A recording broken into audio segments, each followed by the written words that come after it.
ये तो सारा राज्यर सांबादिक मानकर समस्या।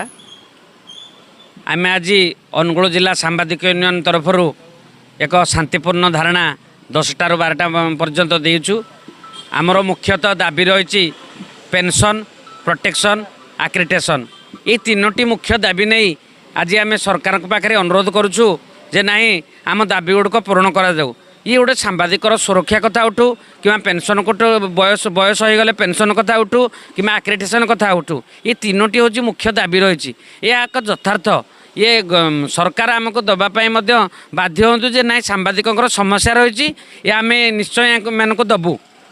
तेणुक आम ये शांतिपूर्ण धारणा द्वारा सरकार को सूचाई देवा चाहूँ जे आमको ये दाबी गुड़िक पूरण करने अनुरोध आम करुँ। हाँ सांबादिक मानकर आक्रमण एक तो माने नीतिदिनिया घटना होगा कौटी टिके ना टिके कौन कौन हो गले सांबादिक आक्रमण होता बुझा कहीं ना प्रोटेक्शन आक्ट आना जाऊ जे ना सांबादिक सुरक्षा दि जाऊ। सांबादिक सुरक्षा नदेले आगामी दिन में आम राजरास्ता को ओह्लैबू।